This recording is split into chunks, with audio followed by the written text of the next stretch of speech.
How do you figure out exactly what it is in life that you are passionate about? And I asked that question, one, because it's the topic of a lot of emails that I've gotten over the last several weeks and months, but two, because this has a huge impact on the charisma that you exude when you are making a first impression. Because I can give you all of the perfect tips to make a great smile, how to hold eye contact, but if when you get asked that question, what do you do? And you don't have a hobby that you're really engaged in, and you don't love your work, and all that you can muster is, I'm an accountant. It doesn't matter any of that body language stuff, that is going to get sub-communicated. The fact that you are not engaged and excited about your life and what you spend your time doing comes through loud and clear. So figuring out the things that you're passionate about and incorporating them into your life, either professionally or just as a hobby, is a critical part of being charismatic. So what I want to offer you today is an actionable thing that you can do. Get a piece of paper, write it down. I've got 4 questions for you that will help you to identify the type of things that you need to be engaging with more in your life, because these things are your passions and these are going to attract people to you when you talk about them. So here's the first question. The first question is, what can you spend your time doing that when you're doing it, you lose track of yourself and you lose track of time? Maybe it just turns out that it's 3:30 in the morning and you just open your eyes, you're like, how the heck did I spend the last 8 hours doing this thing? Go ahead and write a list of things down. And don't be judgmental here. If the answer, one of them, is video games, go ahead and write this down. We're not trying to find something that's commercially viable. We're trying to find the things that take you into flow. Because if you're in flow, that means that you are so hyper engaged with that thing that you care, you're passionate, right? So that's very important. Number 1, what makes you lose track of time and yourself? Number 2, what sort of activities in your life do you spend money to participate in?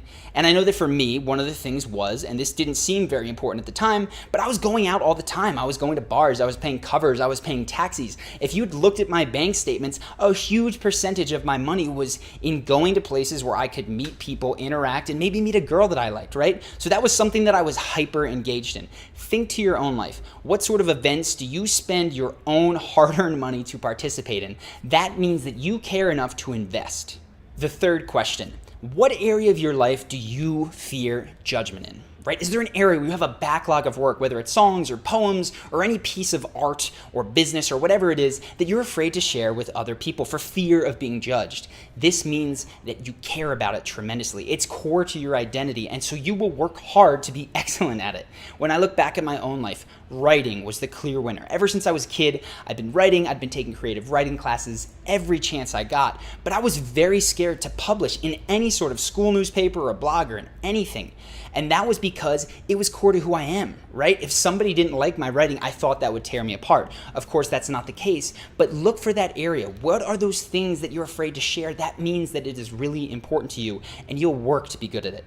And of course, number 4, what makes your heart race, right? What things in your life do you have that when you engage in that activity, your heart rate literally elevates? And as I look back on my own life, one of the very clear things for me was social interaction. I was a very shy kid.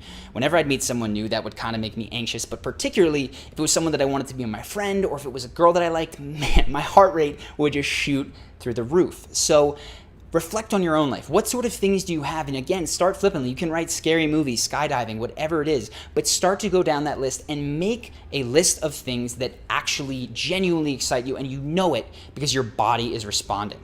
Right? So when you have this list of these 4 things, hopefully you'll have some commonalities in there. And the whole point of this exercise is to tease out the things in your life that you care about, but that you might be hiding from yourself. Because a very, very common phenomenon in today's world is that we have these things that are core to our identity. In my case, it was writing, it was social interaction, but that we're afraid to share with the rest of the world because it is so important to us. We're afraid to make it our profession or even just a hobby, right? If you were to write about it on a blog, in the internet, or engage with it in some other way. So go through this list, right? See if there are commonalities, things that are so important to you, things that you legitimately care about that you can get more involved in. And the reason is not just for yourself, because of course that's going to improve your quality of life, but when you meet other people, you need to bring an enthusiasm and an energy to that question, what do you do? And right now, if all you have going is a job that you're not super into and friends that, you like but you're not crazy about and hobbies that, football on Sundays, that is not going to help you connect with the kind of people that you want to have in your life. When you're passionate about something, you will attract other people into your life that have similar passions, and that maybe in some cases have passions that are completely divergent, but the intensity of those passions attract one another. So I hope that you found this exercise helpful. I hope that you followed through. And if you're still interested in more on first impressions, we've actually set up another video that has the 4 emotions that guarantee you can make a good first impression on anyone, anytime. And this is things that if you imbue into this answer of what do, you take these 4 emotions and you can put them into your answers. What do you do? Where are you from? You are going to absolutely smash your first impressions. They will be amazing. So if you want to see what those 4 emotions are, go ahead, click the link that'll pop up here. It's going to take you to another page where you can submit your email and then you will get that video. Of course, if you found this helpful, please below comment, what did you find in your answers? I'm very, very curious to see, and hold yourself accountable to following through in some way. If you have any questions, feel free to write those in the comments. I'm going to be alternating between charisma breakdowns and videos like this where I answer viewer questions. And lastly, if this is the first time on your channel and you've not yet done so, subscribe.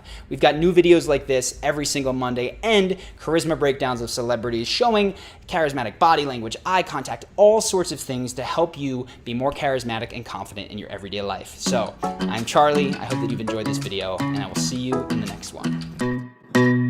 Hey pretty baby, am I in your way? Cause you walked out so fast yesterday. No, I don't think you're here to stay. No, I don't think you're here to stay.